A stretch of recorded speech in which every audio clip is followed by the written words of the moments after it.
Ladies and gentlemen, the time has finally come.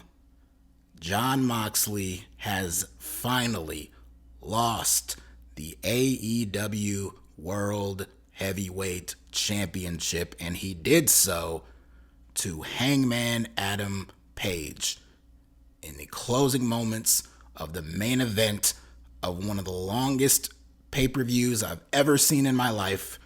But the length was almost worth it just for that insane main event and the visual of Hangman Page literally hanging Jon Moxley over the top rope to the point where Mox looked like his eyes were about to burst out of his skull and left him with no choice but to tap out and award Hangman the victory.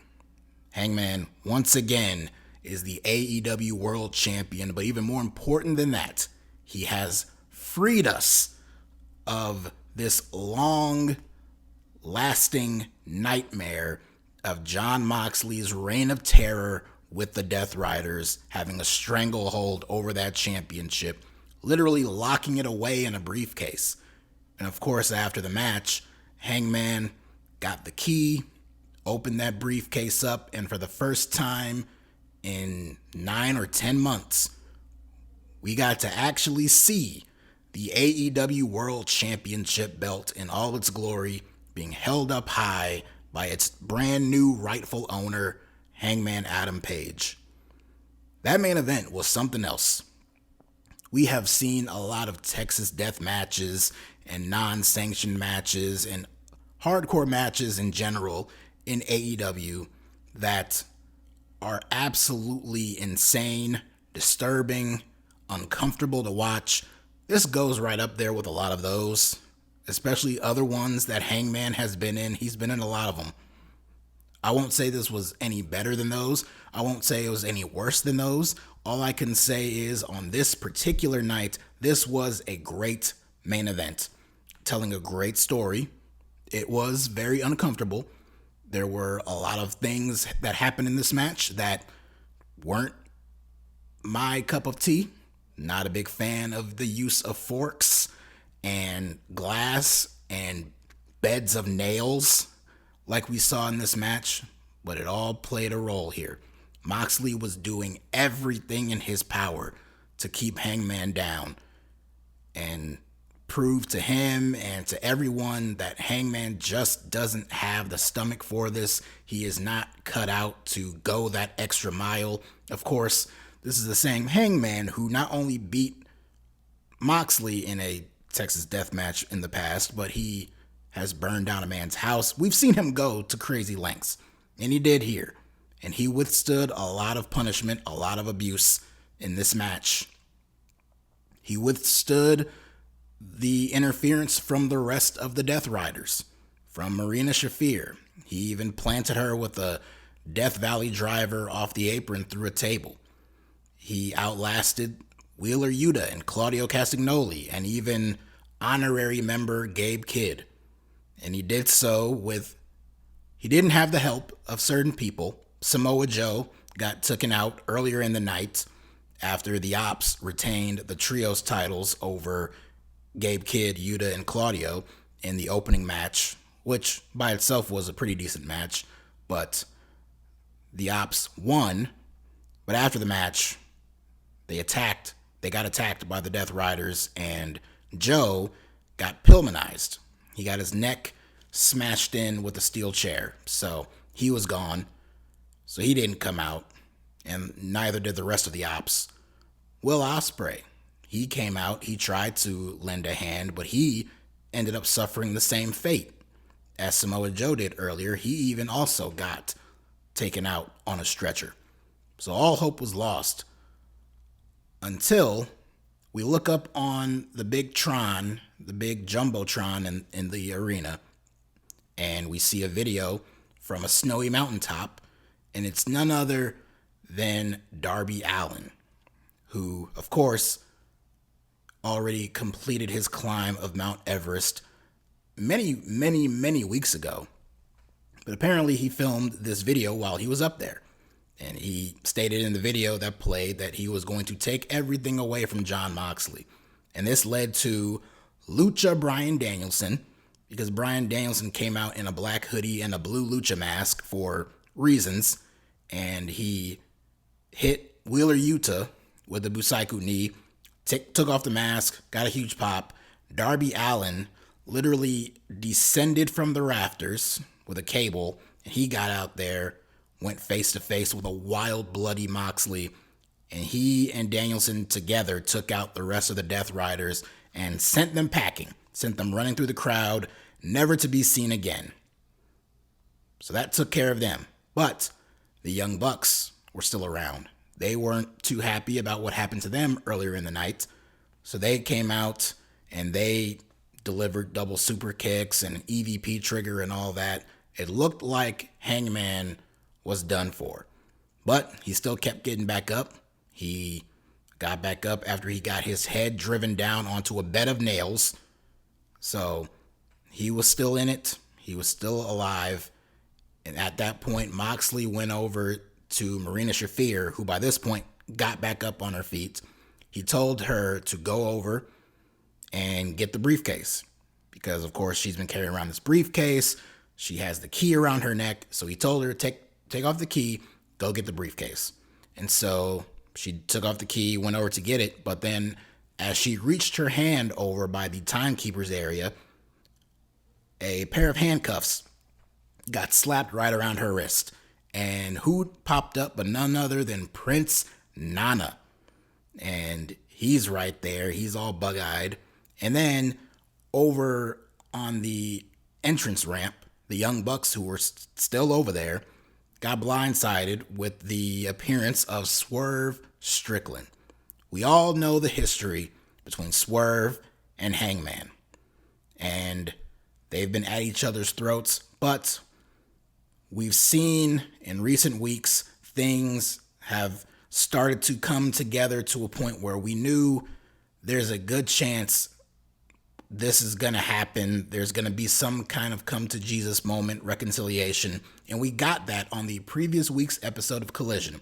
There was a pre-taped backstage segment where Hangman and Swerve sat down in a locker room and they let it all out. They aired their grievances and admitted, like, look, I'm going to always hate you for what you did to me and my family, but I got to move on. That was the basic gist of it. And Swerve echoed the same thing. Hangman asked Swerve if he regretted entering his home and, harassing his kid and all that kind of stuff. And Swerve said after everything they've been through, he actually did regret that. And even told Hangman that after what he did to his house when he burned it down and how he was going to raise his family, he was going to raise future generations in his family in that house, he admitted that maybe it is time to leave the past in the past and move on. And as Hangman left the room, he left his steel chain because Page came in there with a chain. He left it on the ground and Swerve picked it up. So Swerve had a chain of his own.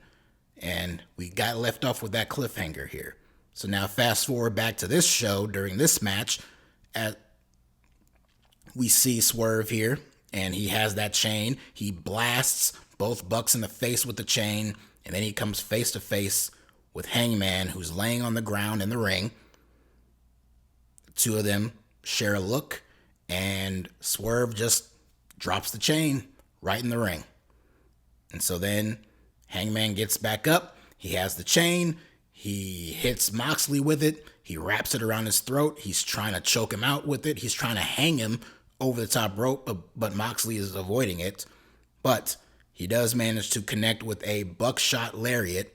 And when doing so, Mox landed right onto the bed of nails, still in the middle of the ring. And then Hangman gets Moxley up, wraps that chain around his throat, and flings him over the top rope and starts hanging this man. And the face that Jon Moxley made, his reaction, his arms flailing, his eyes bugging out, his bloody face, you can even see with all the blood, his face is turning beet red and purple. It looked really brutal. Out of everything in this match, that was one of the more brutal looking spots in this whole thing. I will give Moxley all the credit in the world. He sold that ending perfectly. He looked absolutely in just complete shock and horror. And it was a very graphic look on his face. It looked like he was getting choked out and he was losing his life. And that was the idea, because he was left with no choice. And he tapped out, and that was it. Hangman gets the win. He gets the key to the briefcase. He unlocks it, and he holds up the championship proudly. Hangman is world champion. This Death Riders angle was always supposed to lead to this moment, regardless of who the person was going to be to beat Moxley, whether it should have been Darby months ago, it should have been Swerve, it never should have been Adam Copeland, God no. Should it have been someone like Will Hobbs, who once on a random TV episode got a championship match? Honestly, this angle should have happened months and months ago. Moxley should have lost his championship a long time ago, but it didn't happen, and it led to this moment. And there was that fear in the back of my mind and a lot of other people's minds that maybe this is not going to happen here. Maybe Mox is going to survive. He's going to make it a few more months. It had to happen. I look up and down this card, and a lot of the finishes to these matches, a lot of big matches on the show ended with the babyface getting the win. And sometimes you got to do it.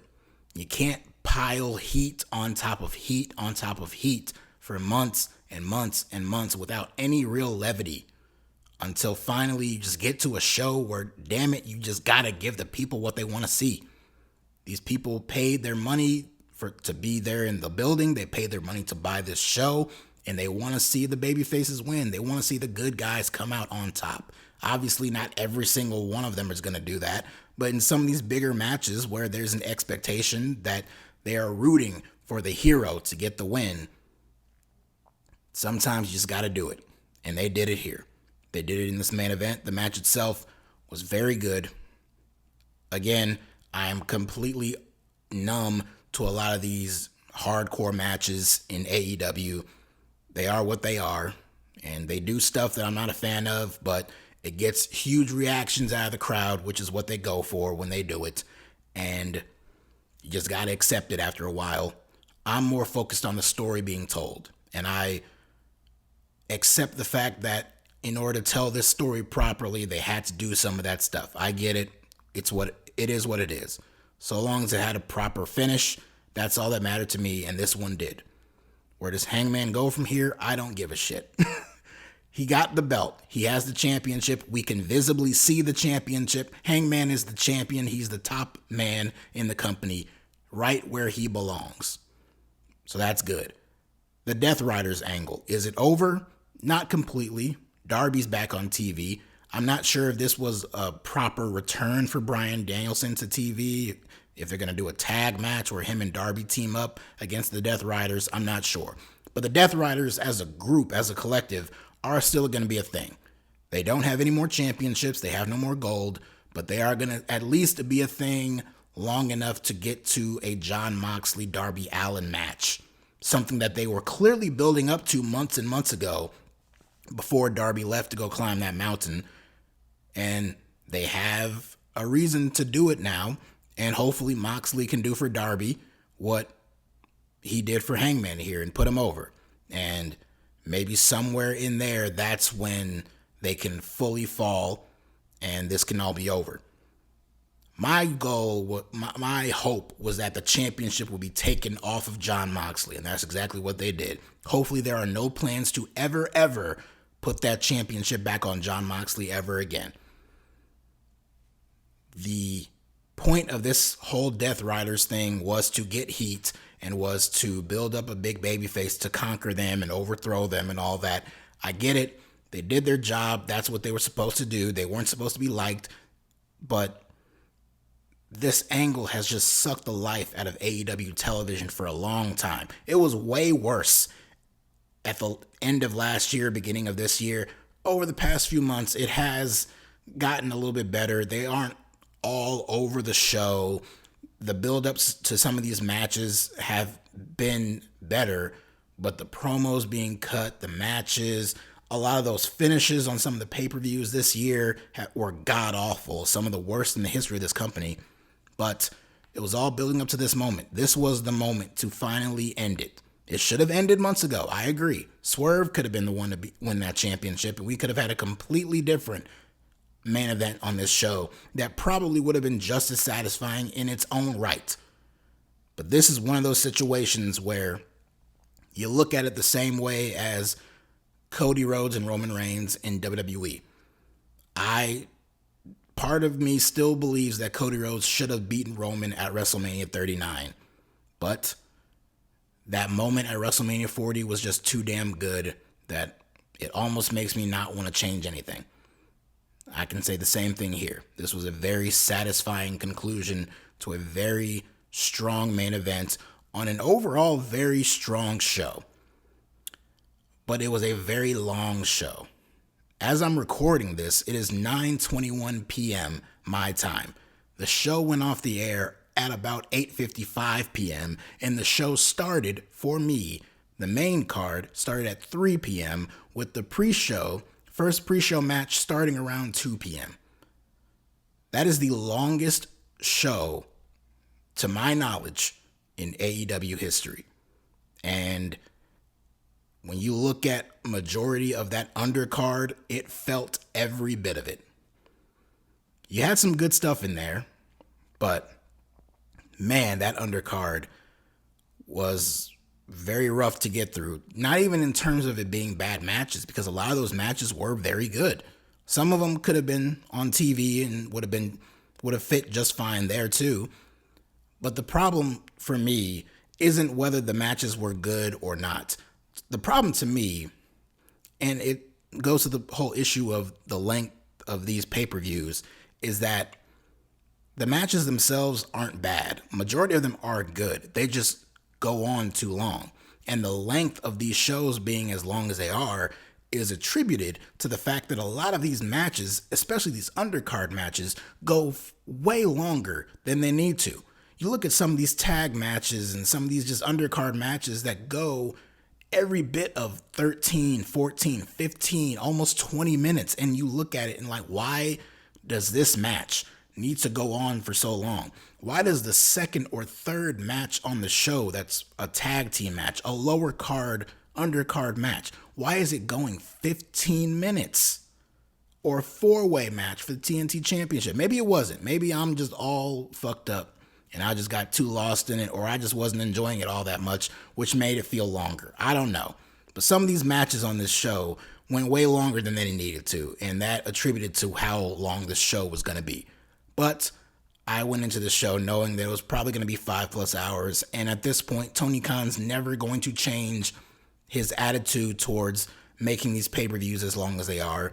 So ignore the last 3 minutes of me ranting there because it doesn't matter. But I will say, a lot of those undercard matches, very standard, pretty good, some great stuff in there, and I'll get to that, but not everything was all that great. The show for me, I look at overall top to bottom being great because of the 3 main events, that World Championship main event and the other 2 big main events. They billed it as a triple main event, and the first of the triple main event was for the AEW Women's World Championship. Timeless Toni Storm defending against the TBS champion, the undefeated Merced Mone. A lot of controversy, just very polarizing build up to this match. Everything that Mercedes has been involved in up to this point has been polarizing. And the fear was great over whether she was going to walk out of this show with yet another championship. This woman has like 6 or 7 championships already. And the fear was very strong that she was going to walk out of here with another one. But it did not happen. These 2 ladies, heading into this show, I knew that in spite of the question of whether this match should have happened, what is the finish going to be, how is it going to benefit them, how will it benefit the women's division, put all that aside. That's for other people to analyze and go over and dissect. I'm not going to be the one to do that. I'm just going to look at this match as the match that we got. That is my sole focus here. as a match, this was the biggest women's match that they could have had on this show. Toni Storm and Merced Mone are the two biggest stars in the entire women's division in AEW. This was a big match for their biggest show of the year. And I knew, with the talent that both women possess, Toni Storm, excellent character, excellent in-ring performer. Mercedes, on a generational run right now with her in-ring abilities. Her string of matches, for the most part, throughout the last year has been nothing less than stellar. So I knew this was going to be a great match, and it was exactly that. Was I expecting a little bit better? Maybe. Maybe it didn't meet quite my high expectations, but it did meet them enough to where I found this to be a very great match. And I was pleasantly surprised with the finish, because after a series of moves back and forth, after so much back and forth, and the crowd firmly behind Toni and hating Mercedes, we got a very satisfying finish, I guess in more ways than one, depending on who you are. But Mercedes, as she is hung up over the top rope, top turnbuckle to be specific, she's hung up. Toni lifts her head up and just plants her with a kiss right on the lips, and then gets her up, goes up top with her, and dives down with a avalanche Storm Zero. And with this, she gets the win. And that finish looked pretty brutal, to the point where officials came in and checked on Mercedes. They even cut to a wide shot, and they weren't focusing on the ring anymore. I don't know if she was just really, really good at selling, or if there was a little more torque on that move than what they led on. I mean, she planted her on top of her head from a great distance, so it wouldn't surprise me if she got a little shooken up on that finish. But Toni Storm wins. Mercedes has been collecting all of these championships for the last year, and she went after the biggest prize of them all, and she fell short. Now, this match was not perfect, mainly because there was one spot in this match that absolutely pissed me off, and it was a spot where Toni Storm hit her finishing move 3 consecutive times on Mercedes. She hit her with the Storm Zero. She lifted her up and planted her on top of her head, drilling it into the mat 3 times in a row in succession, and Mercedes kicked out. I absolutely detested that part of the match. That knocked it down a couple of notches for me, not gonna lie. This was still a great match, but that moment in particular absolutely sucked. Now, luckily, the match didn't end with a weak roll-up or anything like that. The finish was still great.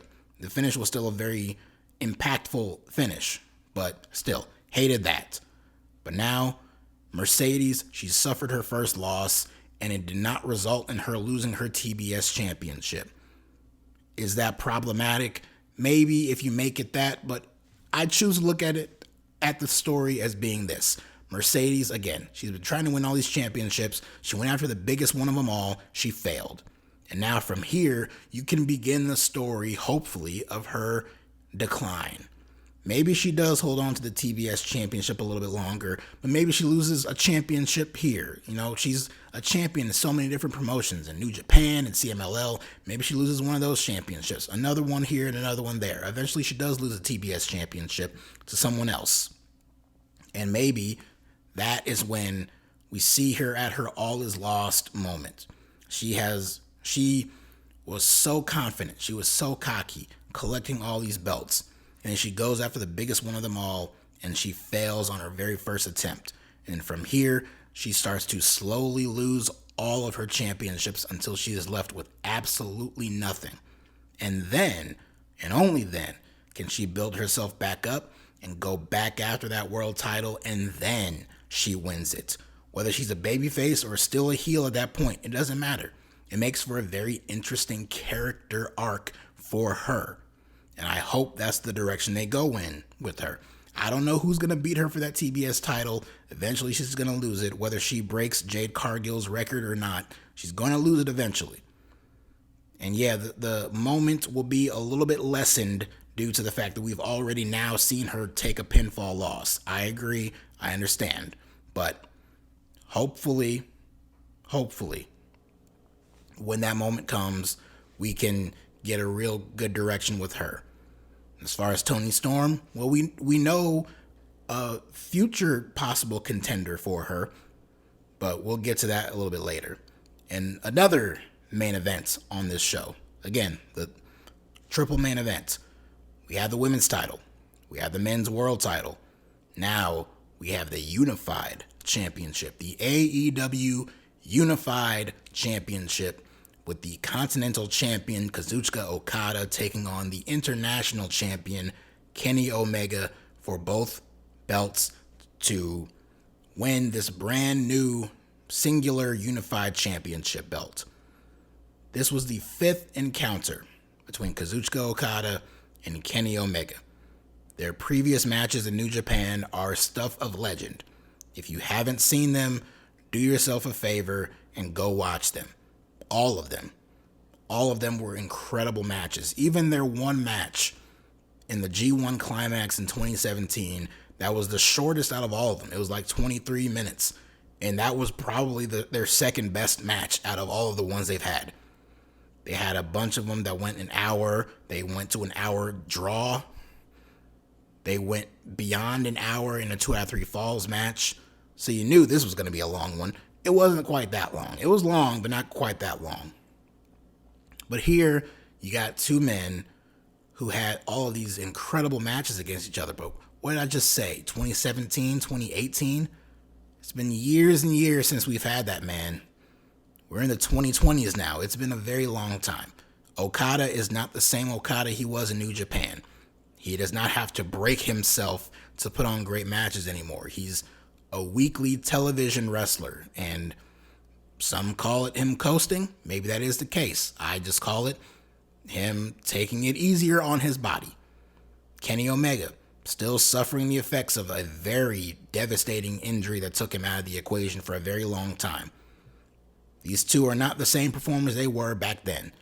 But damn it, if they didn't go out there and still give these people a show. That bell rang and the people lost their ever-loving minds. And they were pretty much up for all of this. This deep into a show, as long as this was, with a main event still to come, these people were locked in for this match. And it was excellent. The main event was what it was. It was a brawl and all that. But in terms of just pure wrestling matches on this show, this one was probably my personal favorite. There was a tag match earlier in the night that turned out to be really great. And Tony and Mercedes had a great match. But this one right here, Omega and Okada, this was probably the match I was looking forward to the most heading into this show. And coming out of it, it was probably the match that I liked the most. These two killed each other. Obviously, Okada worked over the midsection for a majority of the match, but just in terms of psychology and their chemistry, it worked. These two still have it. It wasn't on the same level as their previous matches. It was never going to be. But for what this was on this show, not trying to live up to their legend, just what they could do on this show, it was fantastic. I enjoyed it tremendously. And I enjoyed the finish. I did not enjoy the interference. Kota Ibushi was out there in Kenny Omega's corner, but eventually Rocky Romero, representing the Don Callis family, he came out and Ibushi took care of him. But then we got a point where Omega hit the one-winged angel on Okada. And as the referee is counting the 3, before he can count that 3, Don Callis, who was out there on commentary, got up and pulled the referee out and took him out of the equation. One thing about their previous matches that I will compare this to is the fact that in their previous matches, we didn't get interference like that. New Japan, at that point, rarely ever did interference like that crazy in their matches. So we never really got stuff like that before. So seeing it here, I thought took a little bit away from this. But even still, it was great. And the finish was great as we got a new referee, Aubrey Edwards. She came out and Okada slipped out of a one-winged angel attempt again. Went for the Rainmaker, only good for a 2 count. He tried to go for it again. Omega slipped out. He hit a twisting slam of some kind, got him with another Rainmaker, and he got the win. Okada is now the unified champion. And this was great. Their series is now tied at 2-2-1. So if they ever want to revisit this and go for that one last match, one definitive win with one over the other, they could do it. But for now, Omega, he'll be fine. Okada, that's the money right there. Because I see Okada still aligning himself with Don Callis, still deeply in the Don Callis family. I can get behind Konosuke Takeshita eventually rising out of the Don Callis family as a babyface to take on Okada and be the one to beat him for that championship. I can see the story playing out in my head, and I really hope they do it. They have subtly teased tension with Okada and Takeshita for over a year. Not consistently. It's been here and there. They kind of teased it for a few weeks, then they quickly shifted away from it, went into a completely different direction with both men. And in recent weeks, since Okada has joined up with the Don Callis family, we've seen little bits of it. Now, let's go full on and let's just make it painfully obvious. And let's just move that story forward until they're ready to pull the trigger and do it. I am all in for that. But yeah, this match, excellent. Now for the rest of the show. Like I said, a lot of the rest of this show wasn't all that great. Some stuff was good, some stuff was pretty mediocre. But one thing on the undercard that was really great and was probably my second or third favorite match of the show was a huge tag team match where the Young Bucks took on the team of Swerve Strickland and Will Ospreay in a match with huge stakes, where if the Bucks lose, they lose their roles and titles as EVPs in AEW. If the babyfaces lost, neither man, Swerve or Ospreay, would be able to challenge for the World Championship for a full year. And as interesting and intriguing of a story direction as that was, I was really hoping for a Bucks loss here. This match started pretty slow, but it built up tremendously, and it went on to be an incredible back and forth match. I was hanging on every single near fall in the down the stretch of this match, as were the fans in the building. A lot of the big moves from the Bucks on either Ospreay or Swerve, the TK drivers, the EVP triggers, all that stuff. Every single near fall you bid on, hoping, praying this wasn't going to be it. And it was not. And at one point, we had Ospreay tied up in the ropes and Swerve tried to stand in for him. And he ate a whole bunch of super kicks. And he basically repaid a favor to what Ospreay did several weeks ago. But these guys came back into it. They isolated Matthew and got him in the middle of the ring and hit a combination house call kick and hidden blade and pinned him 1, 2, 3. And the Young Bucks are no longer EVPs in AEW, at least on camera, on TV. They're characters, their personas on TV, they are no longer the EVPs. They will no longer be able to, wave around their power and abuse their power and all that kind of stuff. And a lot of the questions heading into this match, with people predicting on what the outcome was going to be, a lot of the discussion was around, well, if the Bucks lose, then what are they going to do? All they have is this character, this shtick of them being the EVPs, which has been completely played out. Since the Elite takeover angle they tried and failed to do last year, this stuff has been completely played out. So it was about time for this stuff to end and for them to lose that power on the show. And I say, boy, if they can't figure out a way to make themselves interesting and evolve their characters with once they lose these titles. If they can't do that, then boy, they are pretty bad wrestlers, aren't they? Hopefully, the Young Bucks are as creative and innovative as they claim to be and can figure out a way to evolve their characters from here. I don't know what direction they go into, but hopefully it's interesting, because a lot of what the Bucks do these days doesn't really interest me that much. Outside of the ring, their matches still great. This was a great match, but character-wise, what they do from here, hopefully whatever they do next will actually be interesting. As for Swerve and Ospreay, they can challenge for those championships anytime they want. And for Ospreay in particular, there's a certain show coming to London next month called Forbidden Door. Maybe he has a shot at the championship on that show. I don't know. We'll see. We had 2 Casino Gauntlet matches on this show, one for the men, one for the women. The men's one, I don't really want to go through all the guys in this match. One of the problems with this match for me, fine match, decent match, predictable outcome, but fine match. One of the biggest issues with this match is that you look at a lot of the guys in here. Mark Briscoe started out with MJF, but outside of MJF, you had Mark Briscoe, you had Bandito, you had Josh Alexander, you had Roderick Strong, you had Brody King. Juice Robinson made his return in this match. Good to see him. Happy for him. But you had a lot of guys in this match, and it's like, I don't believe for a second any of these guys have a shot in hell of ever challenging for a world championship in the future. And it's exactly what happened. Also, the last entrant out, because there was a series of minutes that went by where there was no new entrant coming out, and it was just wrestling.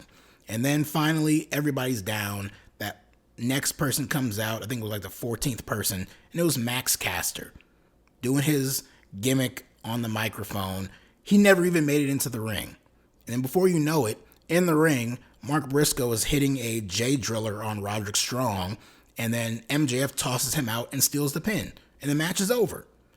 What a lame way to end the match. Not that part, that was fine, but like the last person to come out was Max Caster. If you were about to just go right into the finish anyway, why even bother having someone come out, especially if it's Max Caster?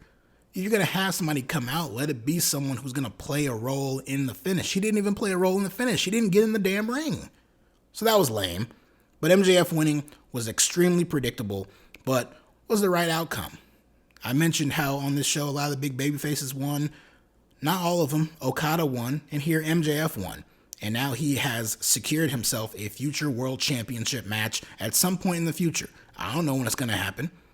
I don't know if they're going to do it like a straight up match, or if this is going to be another Money in the Bank ripoff where he can cash in his contract at any time, any place. I'm not sure. That's what they did with Christian Cage last year, and we saw how that worked. I think MJF will have a little bit better success if that's the gimmick for him, but I'm not sure how they're going to do it. But MJF being back in world title contention, I can get on board with that. MJF and Hangman going at it for the world title at some point down the line, I can get on board with that. And I mentioned there was 2 of them, the men's, and then there was a women's. And that one, a little bit better than the men's. It was a little bit weird, though, because you had women officially in this match, but then you also had women who weren't in the match. Megan Bayne was out there, but Penelope Ford was in her corner, but she did spots in the match, too.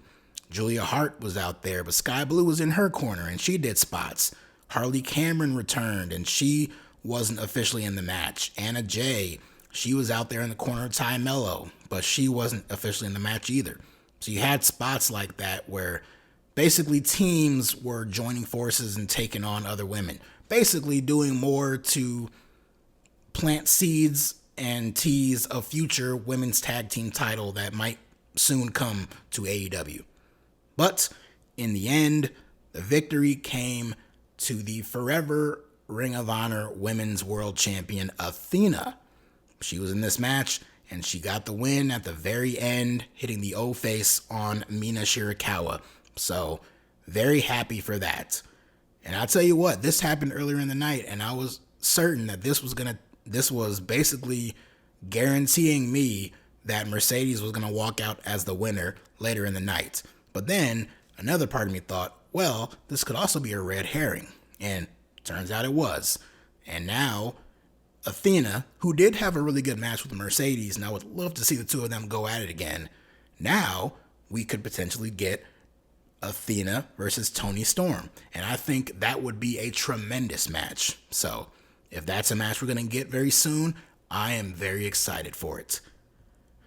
Something I'm not very excited for was one of the sadder parts of this show, where we had a fatal four-way for the TNT Championship, because the TNT Championship ended up being vacant. Adam Cole, they announced it on the pre-show, the 0 hour, that Adam Cole was not medically cleared to compete on this show, and that the TNT Championship was hereby vacant. And it would be decided in a fatal four-way match on this show. But that was all we heard up to that point. And then came time for the match. But before the match even started, out came Adam Cole, who came out with Kyle O'Reilly and Roderick Strong by his side. They stood on the floor as Cole was in the ring, talking about the situation. He didn't get into specifics. He didn't get into details. Maybe those details are going to come in the post-show media scrum. I don't know. As I'm recording this, it's ongoing. As is Saturday night's main event, by the way. So we'll talk about that later. But yeah, so here he didn't get into specifics, but he just mentioned that it's not necessarily an injury, but it's more of a health issue. And that's all he really said. And he was pretty vague in what he was talking about here. And he even teased the idea that he hopes this isn't a retirement situation and he's not in the right headspace to even think about that. But just in case that's a direction, he just wanted to come out here and, talk to the people.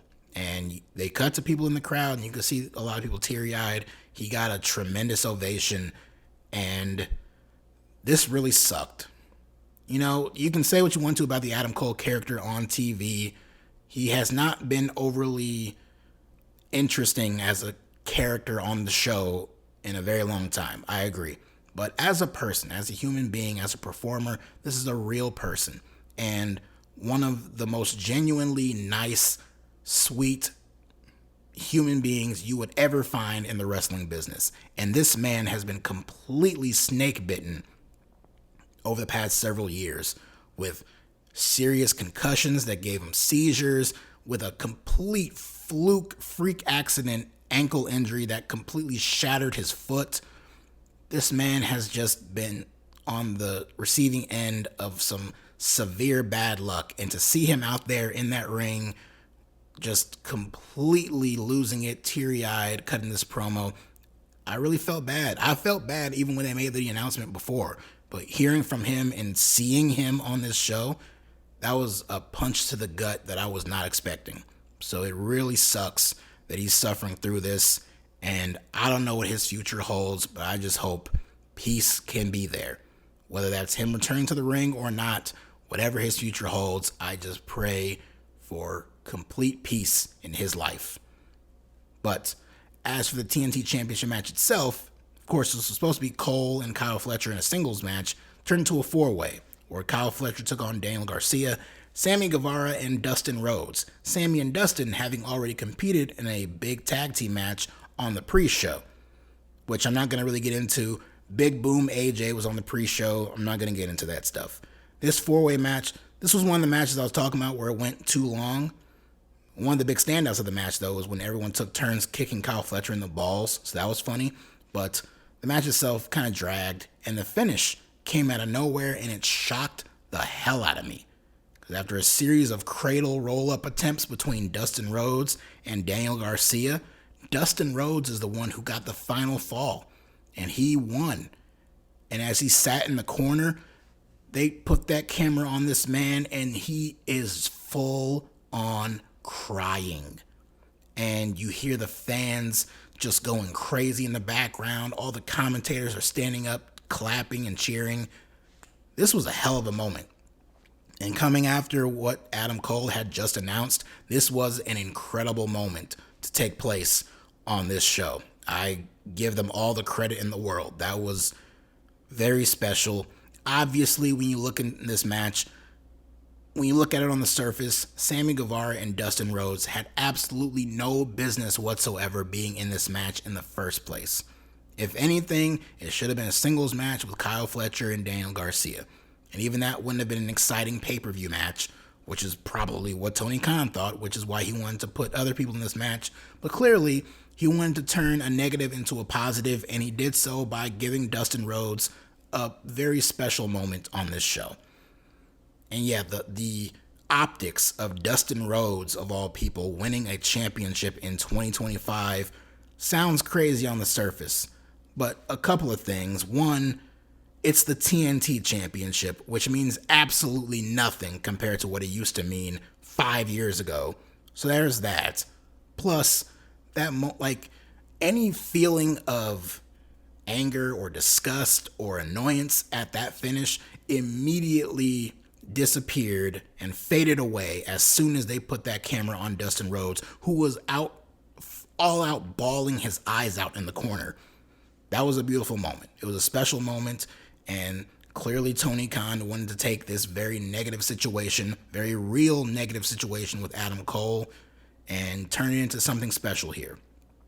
A lot of people were not really paying that much attention to this match because it felt like a foregone conclusion that Kyle Fletcher was going to win. A lot of people predicted that Kyle Fletcher was going to come into this match anyway and beat Adam Cole. So he didn't get the moment here. I suspect he will get it eventually. And now it will put great heat on him if he takes feel-good story of Dustin Rhodes finally capturing a championship and completely pummels him and plays spoiler for him and steals that championship from him. That'll make for a very fun moment if that were to happen at some point in the future. But for this show, this was a nice moment.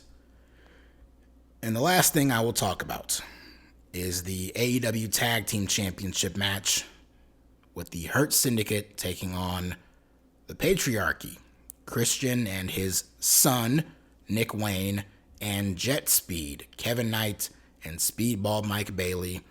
The build-up to this match has not been great. The Hurt Syndicate were just kicking Jet Speed's ass every single week. The Patriarchy had a very loose involvement in this story. It is what it is. FTR were out here. They should have been in this match, but they were out there on commentary. So immediately, I almost instantly knew exactly what the finish of this match was going to be as soon as they announced that FTR was going to come back out and do commentary. There was some issues that sparked up between FTR and the Patriarchy on the collision before this show. So that led to this announcement here. And as soon as that happened, I knew what the finish of this match was going to be. Almost down to a T what the finish of this match was going to be. But the match itself was fine. It started very slow. The crowd was quiet for it, but they started to pick it up as it got to its end. One of my problems with this match, again, this is one of those matches that shouldn't have gone on as long as it did. Also, not just because it made the show longer, but because this show is not going to, people coming out of the show are not going to remember this great match. They're not going to remember, that really cool spot that Kevin Knight did with Shelton Benjamin. They didn't need to go 15 minutes for this match when the one thing people are going to come away from this match remembering is the post-match. But to set that up, Bobby Lashley had Christian Cage, and he threw Christian into FTR on the floor. FTR got up because, they got up, and then Lashley, pie-faced, I think, Dax, so pushed him down. Then back in the ring, Christian and Lashley are going at it. FTR gets up on the apron, and Christian gets shoved into them again, and that knocks FTR off the apron. And Christian gets speared by Lashley, and that's it. Hurt Syndicate, still the tag team champions. Complete non-factor. After the match, there's a face-off with Christian, Nick Wayne, Kip Sabian, Mother Wayne, up against FTR and Stokely Hathaway. In a shocking development, Nick Wayne pulls Christian in and hits him with a kill switch. They've been building up to this moment for a little bit. I figured that if they weren't going to give the Patriarchy the tag team titles, they would have Nick Wayne cost Christian the match or turn on him after the match, and that's exactly what they did. So now, as everyone is surrounding Christian, they're setting him up to hit him with a concerto. We finally get the return of Adam Copeland, who, before coming out to rescue his old friend from potentially getting his head bashed in with a steel chair, he joins a long list of babyfaces who have to aura farm before they make a save. And Adam Copeland did his full entrance because, good God, he was not going to come to All In and not get his pose and pyro. So he got that. He got in the ring. He had Spike, his nailed up piece of wood or whatever. So he was going to use that, but he took out all the heels, sent them packing. It's left to him and Christian Cage in the ring. And as Christian is begging him off, he's waving him away. Copeland reaches down, picks him up, and he has the microphone, and he tells Christian to go find himself. And then he leaves. So this is the setup for the Copeland-Christian reunion. Edge and Christian are going to reunite in AEW.